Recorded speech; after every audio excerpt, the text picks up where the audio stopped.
Alright, today we're going to go back to the subject of my very first video, the Goblin Slayer RPG game. It's available in English now, and it didn't take me forever to get it. It's available at Amazon, or there's quite a few bookstores that have it, or you can just go walk and buy it off the shelf. It's being produced in the United States on behalf of the SNE company that makes the RPG. So it's actually relatively easily available, and that's not bad. I'm going to go ahead and review as much as I can about this without boring the hell out of you or going into way too much detail, but I'd like to.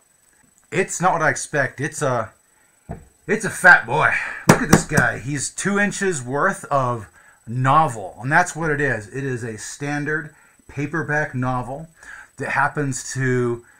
It's larger than your average actual paperback novel that I'm used to, but it's got the entire RPG in here. The sections are actually delineated on the side, so you can kind of easily pick them out. It's about 615 pages worth of RPG and some lore information. So it's probably not going to withstand the test of time, because given how RPG books get used, unless you buy this and put this on your shelf as a collector's item, it's going to see some dings. Mine is already seeing that syndrome where you can tell the front page has been popped open a few. Yeah, just naturally coming up on its own. It doesn't help. Sometimes the fools online will pack this in a terrible way, and so you'll get yours most likely damaged or chipped. Mine came with that chip in the corner. The game. The book is actually worth buying. It's about 20 bucks worth. You can find it for cheaper. You go ahead and get it. It's different. It is not D&D. And it's based on a game the Japanese play mostly when it comes to fantasy RPGs, one they've designed themselves, called Sword World. It is not Sword World, but it is written with the same designers. So, looking at Goblin Slayer, I would like to not call it a bog standard RPG, but it is. One thing that makes Goblin Slayers different than just your standard role-playing game is that the Goblin Slayer world is this book. It's supposed to be, all the characters in Goblin Slayer are fictitious. There are no real people, which is why they have archetypes like Priestess and Goblin Slayer. They are not people in the sense that we are people. They're fictitious characters that are played as character sheet RPG characters by the various different gods and demigods of this setting, which are just the players. And the four-cornered world is called the four-cornered world. I think it says it in the back, yeah. The four-cornered world, it's called that because it's a fantasy world with a fantasy map, which is funny because I did not see a world map in this book that showed us what the actual four-cornered world would look like. I don't know if that's an oversight. I don't know if that's intentional. But the Goblin Slayer RPG is different. It is pretty much 2d6 based, so everything and its dog is based on a D3 or a D6, or 2 or one of them, however you want to roll them together. You have a minimal standard races. There's 8 classes, 4 spell casting, 4 not. Your races, of course, are human, which are different, by the way. They actually work a lot more like humans in the real world do, where they commonly throw things at their enemy. If you look at history, yeah, so throwing weapons is one of their common traits. They have long-distance endurance running as one of their traits. That's a real thing as well. Humans are pretty much the endurance race, and I like the fact that in Goblin Slayer, they harken back to dwarves are your overall best fighters, but they move like small tanks. Elves are actually pretty good fighters. I actually prefer the elves. They're probably just the best race overall. Lizardmen, adding the lizardmen as a core race was actually a really cool idea, but it comes with the setting, since Lizardman is a character. The lizardmen are really strong and have really good psyches. The way the game actually turns out, they make really good spellcasters, despite the fact they're really damn strong. Funny, right? I'll get to that in a second. You have Rees. I don't know if I'm pronouncing them correctly. Rees. They're the halflings of the setting, and they're actually really good too. I believe they're very fast for being small, as strange as that sounds. And so you have your typical human, elf, dwarf. You have a lizardman. You have halflings. And then your classes, you have basic fighters, basic monks, rangers, scouts, which I guess are thieves, but they're not thieves. They're more military in their purposes. On the spellcasting side, you have Priest or Dragon Priest. You can either worship the dragon gods or you can worship any of the other gods in the setting. Dragon gods get their own little subsection. You get Shaman, which they contact spirits to do their magic. And you get Sorcerers, which are your standard wizards, essentially, in this setting. The way it works is different and unique. You have your ability scores, and your ability scores cross against 3 other ability scores, which I forgot the technical term for those. But essentially, you have strength, psyche, technique, and intelligence. Technique might as well be dexterity, and it's the best stat in the game. You should try to roll high on your technique. Those get squared off against focus, which is also a god stat, endurance, which is good, reflex, which is a pretty good stat to have. And so in a 4x3 grid, it makes 12 different new stats, of which you'll be using 4 in the mechanics of this game. So there is some balance and tweaking there. I'm not probably going to jump into explaining the rules separately, but that's pretty much your races, your classes. The nice thing about this is it doesn't work off of like a grid system or a hex system, and the purchasing of classes is separate than your overall level. So you can spend 1,000 experience points to buy a level in a class, but that doesn't mean you've leveled up as a character. So they're separate, and there's a separate chart for each. The game is different.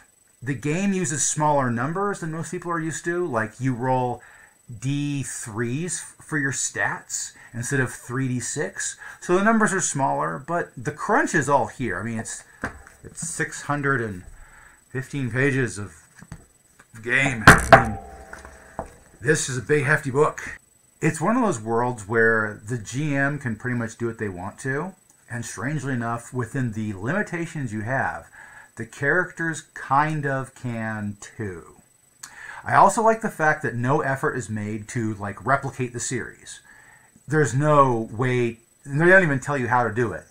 I guess the Lizardman Dragon Priest Monk could be used as a template for the one character from the series, but they don't tell you, yeah, this is how you play the game, here's the episodes and the different way you go through the episodes. Nothing of the kind. They might in the future, but this is pretty much your game when you pick it up. These are your dudes. And though it is the four-cornered world of the Goblin Slayer setting, it's up to you to do your own thing in it. They have 3 start-yourself adventures in the back, but those aren't required at all. I mean, you can just do your own thing, pick up this game. If you can cook up some dungeons, some encounters, some plots, your players can run through those.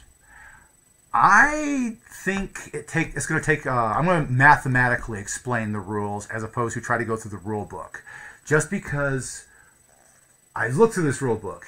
This rule book does not read easily. There's no one-stop section you can go to where you get everything in one. I mean, these are spells.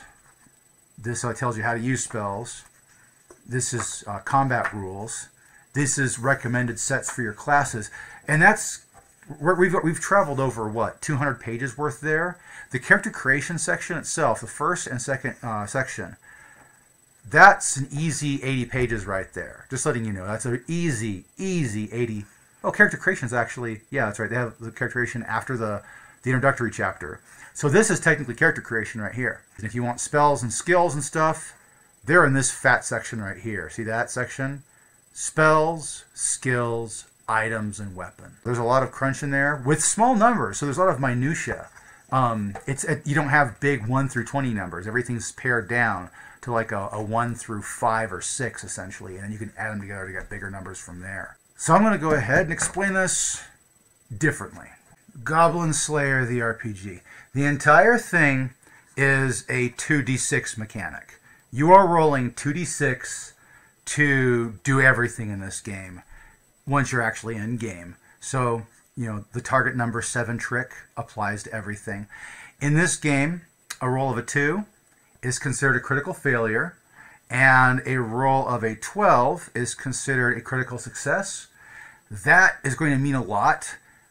I'm glad that those are where they are because they're relatively hard to get compared to your average of 7, which is what happens when you pick up 2d6. So the game at least has a centered average where if you aim to roll 7 50% of the time, you're doing good. So that's the basics of how the mechanics of the system work. Now, actually playing as a character is different. So you've got your little grid of stats, and I don't care what they are. Usually you roll D3 plus or minus something for your different stats. But you have your different statistics. You have technique is one of them, focus is another, psyche is one of them, reflex is another. So in there you will have a psych focus, let's say it's 5 when they add together. Technique focus, let's say it's 7. That's a good number to aim for, is like 6 or 7. If you get higher, you're breaking the system. Psyche reflex is a good one to have. Let's say it's also 5. And tech reflex, your tech focus was also reflex of 7. Yay, let's just say so. Those are actually the skills you want. Your psych focus, your reflex focus, your tech focus, which is used for freaking everything, and your technique reflex, which is used for dodging. Which is nice because there's blocking, there's dodging. They're just standing there and taking it, but I don't know why you'd want to do that. I don't think there's anything in the system that allows you yet to just stand there and take it for a benefit. That is the core of what you run. And here's how it generally works. You have, let's say, you set up classes. So you have a row of classes. And your classes are all different. Let's say you have a fighter of 1. And let's say you have a ranger of 2. Yeah, let's go with that, right? And let's say you're cranking out your longbow, right? So you first all take your technique focus and bring it over. So you have a 7 there. Then you get to add, let's say you're bringing out your longbow. I believe longbow is a ranger thing and not a fighter thing. You'd pick your best class for it anyway instead of adding them both together. So there's +2. And let's say you have a skill, and there are skills in this one. Let's say you have weapon bows. And let's say you have that at beginner level, which is just a basic +1. Congratulations, it throws another +1 in there. And is there anything else you could do? I guess you have a more accurate bow, but as a result, you have a +10 to your attack score because your technique focus is amazing, because you've got 2 levels in ranger, you know, the +1 from your basic beginner skill. +10 is actually plausible as a starting character. This is kind of a high roll. I believe, yeah, you can buy higher levels to start with. Weirdly, when it comes to skills, you can only start at beginner when you're building your character. So you start at beginner, so you can add a basic +1 from your skill. Your level actually carries a little bit more weight, and your technique focus plays the game for you. So that's where you get your +10 from. And you may have things like a 2-hit modifier of -2, so a certain weapon might just be a +8. You might have some things where, let's say your longbow is pretty spiffy and gives you a +1. Congratulations, you're at +11 there. Then you can use rapid fire at -4 and get 2 shots. So unlike D&D where you have to stage them in groups of 6, in Goblin Slayer you're just like, well, 4 minus that is 7, so it's +7, +7. Whack, whack. I'm good, right? If you like a bunch of small math, this is your game. And this is first level, beginning level shit I just showed you. There is nothing special about the math I just did here. It can get more complex. For example, the rapid fire skill has more than just like a -4 it gives you, so you can have double actions, right? It does more than that. So you have to worry about, like, beginner's rapid fire. You have to attack, I think, the same target or targets that are right next to each other. When you get up to like intermediate or professional, at that point you can then split your targets between, you know, 2 different anybody's and shoot one and shoot the other. Most of these numbers, from what I've seen, stack. There's a lot of things that don't. For example, rapid fire gives you no bonus to hit. In fact, it gives you a negative to hit, so you can double tap, which is nice. There is a skill that allows you to reduce the enemy's dodge, but it also gives you a negative to, you know, to shoot. So you'd be doing this kind of thing off the bat to use that skill. Dodging and whatnot works off the same premise. Let's say you have your technique reflex. You would add your... I don't think any of these classes have a dodge skill. I think ranger does, so you can have that. And let's say you don't have a dodge skill. So typically you'll have like a +9 to your dodge score. But let's say you're wearing heavier armor and it gives you a -2 to your dodge score. So you're actually packing a +7 to your dodge score. That's about what you expect. That kind of score, when When you're using a dodge score, you're not like constantly trying to whip out doing multiple dodge scores. So you're usually aborting to an action to like try to save your own butt. And this works out. This works out plenty, the +7. I think it's easier to stack your attack bonuses in this game. Some things I've noticed that are weird. It's like strength. When it comes to damage, let me explain damage for half a second. Let's say on that longbow I was bragging about earlier, it has like, let's say 2d3, that's a thing, yes, for its power. That's your basic damage. But then you would add your class level of ranger to that, right? And then you'd add any specialization you have from a specific skill. And yes, that means you can take your +1 for your arrow skill and add it to damage. So all of a sudden, with this, you're doing 2d3 plus 3 damage with each shot of your longbow. And that's the crazy thing. This is your level. This is a skill you bought. I have looked through the pretty much more like the monk and spellcaster side of weapons pretty thoroughly, with some ranged weapons. I haven't looked through the melee weapons too thoroughly, but I know most weapons kind of float between a D3 and like a D6 +1 or something for damage. So it's a pretty low ball on what kind of dice you're rolling. If you love rolling big, humongous numbers that just, you know, look really impressive, this is not your game. But you do get to roll some numbers, and you get to accomplish stuff. Everything in this game works on a different economy than something like Dungeons & Dragons does. The numbers are smaller. Like I said, your character's stats, when you roll them, are D3 based, and the entire engine is based on a 2d6. So there's an averaging factor. The numbers are smaller. Things are kind of simpler, but they stack up. There's a lot of complex little tweaks you can do. That's also something about the skill system I want to point out. The skill system in this game is breakable. It works like an RPG skill system from a Japanese video game RPG. Weapons and bows give you a basic +1, right, to show your proficiency. But you also have rapid fire, curved shot, burst of strength, that kind of stuff that allows you to add special abilities. So skills is the feat section and it's the skill section. It's also not guaranteed to be even. Like they have generalized skills, which typically are +1 to start with. Then they are +2 once you've leveled up from that, and then they're +4 once you've reached, you know, professional level. It's not what you'd normally expect out of a fantasy RPG, unless you've played Sword World before. But Sword World is a different game. I have some of Sword World stuff, and it has a different flavor to the statistics, how you square them off and roll them. This game generally works like all this math. If you followed all this math, you get how to play Goblin Slayer. This being a TTRPG, I did what I usually did, and I made up a character for this game. I went with the methodology of naming and the usual conventions for making a Goblin Slayer style character, and I came up with the Lizard Wizard. Yes, because alliteration is cool. So we have this 30-year-old lizard who has taken up the magical arts and is going out into the world. I rolled the character because the preset thing, it's possible, but it's not any fun if you ask me.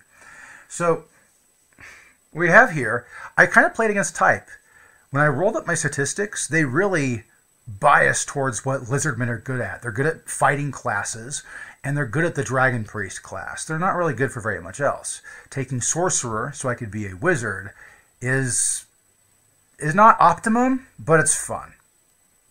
This also came into effect since I rolled a 1 for my technique, which is only saved by the fact I maxed out my focus roll. Other than that, this would be a terrible character, since technique is almost everything. My reflex was 1 also, so as you notice, my ability there is going to haunt me in the future. Reflex is one of the ways to save your butt if technique has failed. I rolled a 1 on technique and a 1 on reflex. So this character has a weakness, definitely. That's the problem with rolling. Sometimes you get random stuff. There is also no convention in this RPG where you can roll and then choose where to place them. That might be nice to implement, but typically you pick your character, you get specific rolls that are modified up and down, and then you roll down the line. You don't get to pick and choose. You just roll down the line. keep that in mind, that with Goblin Slayer, it's very old school in how you make your character. You often decide what kind of character you have, character-wise, after you roll your physical statistics. There's another thing you do. There are 3 numbers you roll. You just roll 2d6, and the totals of those 2d6 rolls is what you get. I got a 6, and a 7. Now you can choose to default in this game to a 5, 7, 9. And I had to do that just because 6, 6, 7 is really bland and flat. And let me also tell you why I did it. If you want to play a spellcaster and have any kind of spellcasting going on, there's a certain roll you need to roll as high as humanly possible on. Spell uses. And this isn't like anything you can just die roll for and call it good. There's a little chart you have to roll on. If you roll less than 7, nothing. If you roll a 7 through 9, you get 1. If you get a 10 or 11, you get 2, and if you get a 12, you get 3. So Priestess from the series most likely either had magical talent or she rolled the 12 and got a 3. So what happens is you do get to choose out of those numbers which goes where, but if I default, I can put my 7 that I rolled into spell uses, because 7 and 9 generate the same number. Then I can take my 9 and throw it over here into Life Force, and suddenly have a bigger Life Force than I normally would if I was a wizard, because I'd be taking smaller numbers to fill that slot in, because I want my big numbers to head towards spell uses. That aside, the last thing you use with those 3 numbers is movement speed, and I was kind of sucking it down either way. It was going to be either 6 times 2 or 5 times 2, and I had to save my butt somehow, so I went with saving my butt through Life Force. This game does kind of force you to make decisions based off of a random roll. You have to roll that, or you default to 5, 7, 9. So either way, there's going to be a low roll in there. You can also roll for background, and it's actually the kind of thing you should do because it modifies your character and gives you more than you should. I got Vagabond on a roll of a 3, Destitute on a roll of an 8, which weirdly enough doesn't kill your gold. You still have to get a 100 gold piece like everybody else does. And I got a Subordinate. So a Vagabond, Destitute, Lizard Wizard has a Subordinate. Okay, I don't know how it happens, but it's kind of cool. In any case, so we go down to the fact that you rolled these and what does each of these backgrounds do. Well, I got a free monk level out of nowhere.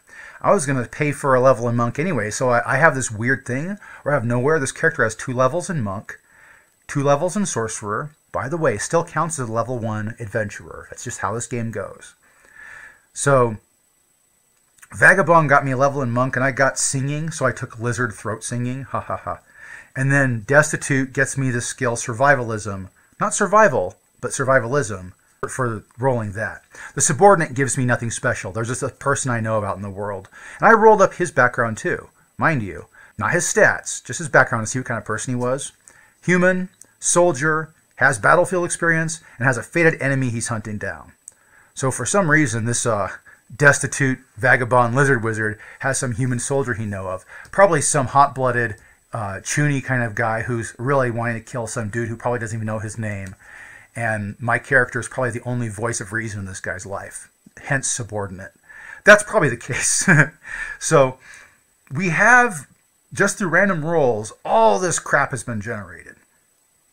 Some stuff that isn't random, you just get, is you get 10 advancement points. That sounds really good. Initially, before I read the rules in depth, I thought, nice, so I get 10 skills to pick from.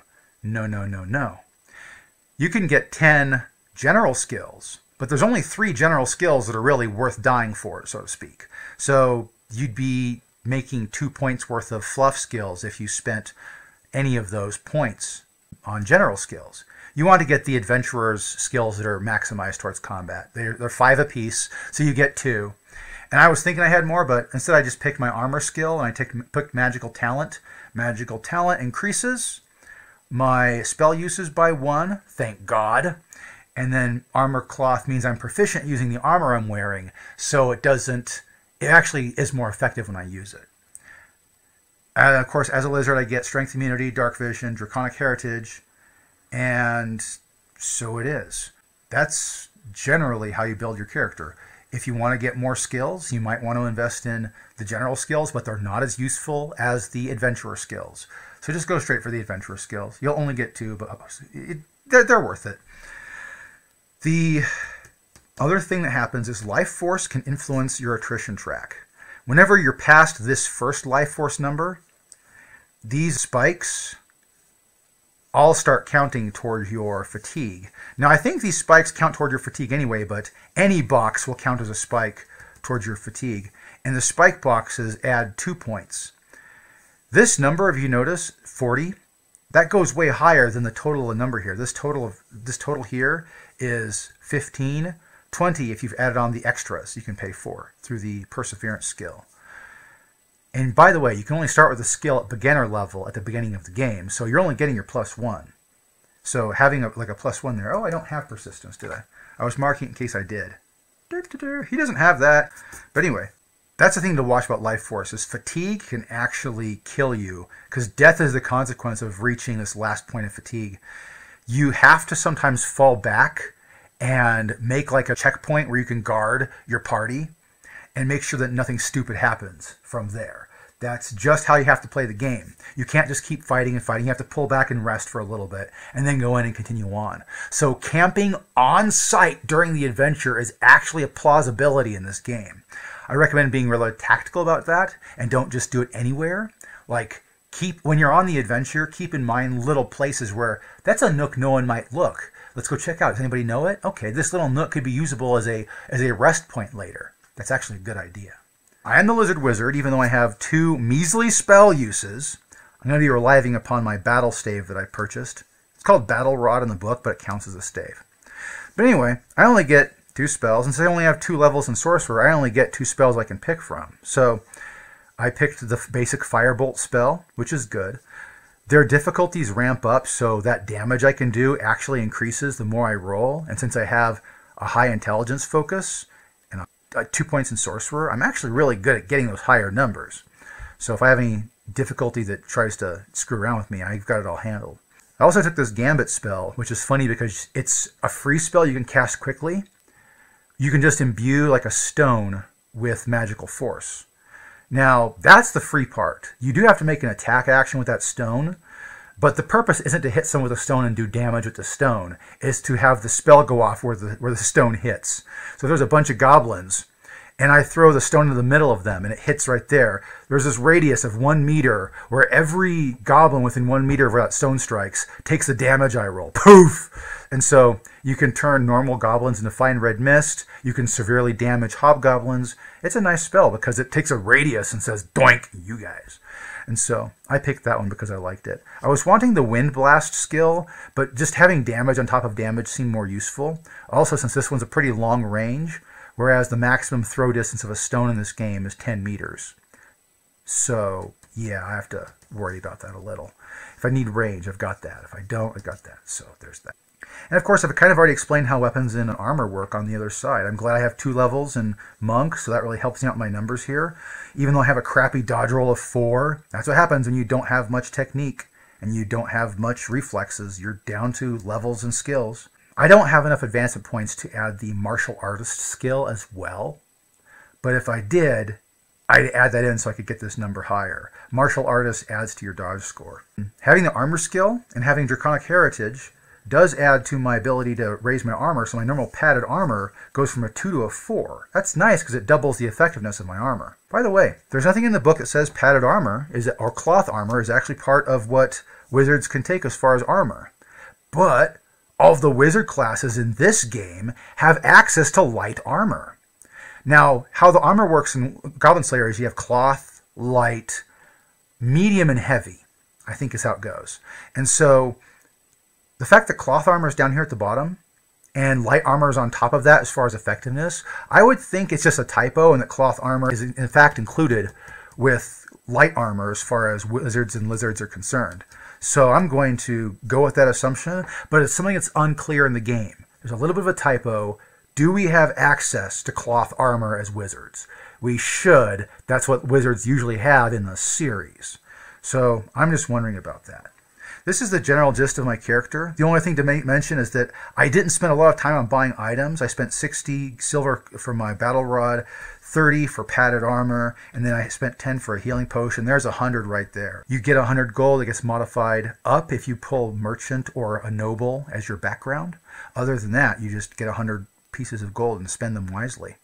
So this is the character I've cooked up. he's not what I'd call a good character, but he's the kind of character you'd expect from a starting dungeon crawl class game. I mean, he's got some weaknesses. I had to compensate for his weaknesses with my skills. He's kind of Jimmy just to make him playable. And he'd be fun to play. I mean, he's probably going to take life force damage because he can't dodge worth shit. And he's only got 2 spells, but when he kicks them in, he'll be worth it. Plus, if he's out of spells, he can whack people with a stick all day. So, he's doing good at that. This is the Lizard Wizard, and I think if you build a character and it turns out like this, don't be disappointed. This is the kind of game where, after all, your primary enemies are goblins. So, there's a bunch of other choices, but, you know, at least you should have some leeway there. One more thing I want to point out about Goblin Slayer. There are a few little things where I look at it and it's like, you know, I'm not sure how this works. Maybe it's lost in translation. I don't know quite sure. For example, here's one, choosing a race. Regarding half races, only humans and some other race can make a half race. If you decide to play a half race, choose both of your parents' races. How does that work? Externally, a half race will possess traits that are heavily human or heavily the other selected race. It doesn't specifically tell me how to make a half anything right here. I could guess that I pick human or I pick some other race, and then I just pretty much play that race, but I'm considered half.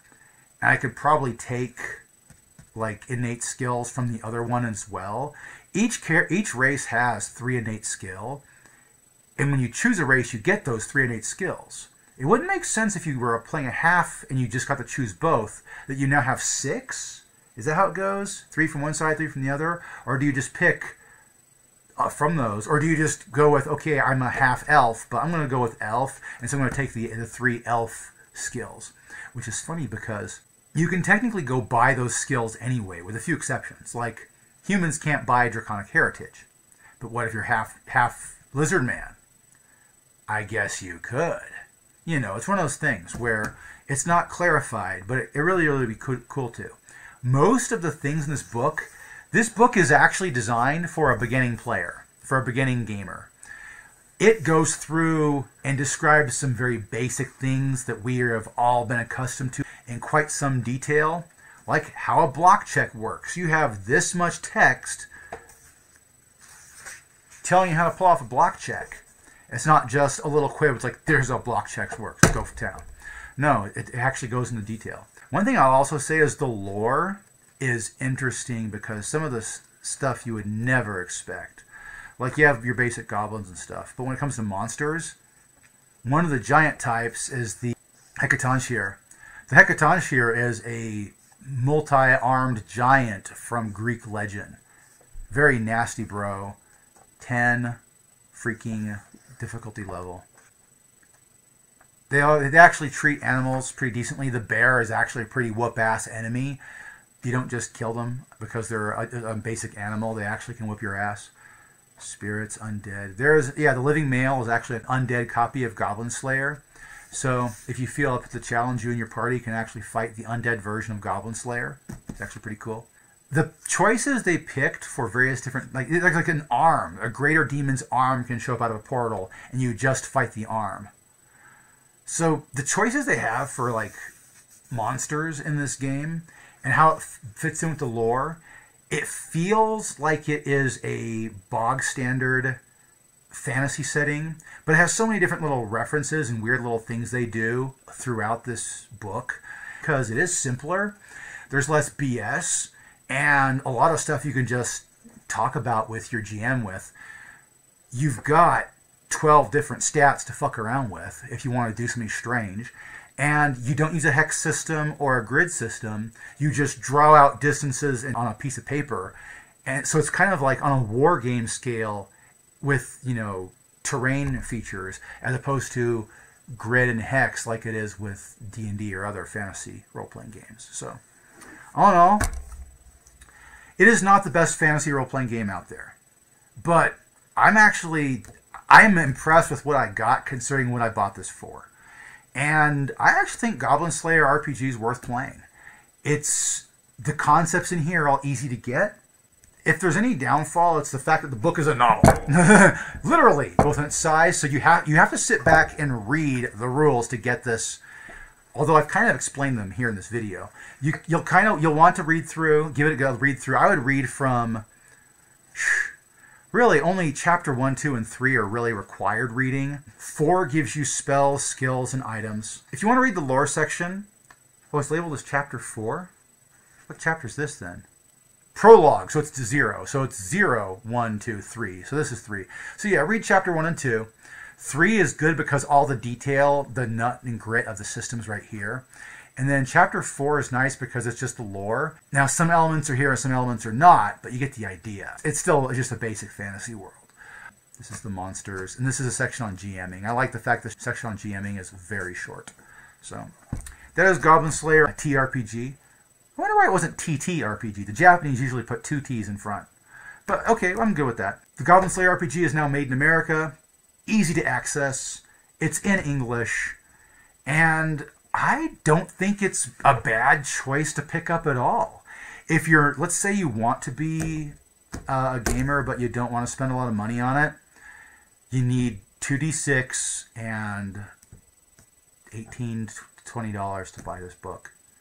If someone's going to grind you on shipping, then you guess you pay shipping too. But overall, it is worth what you get.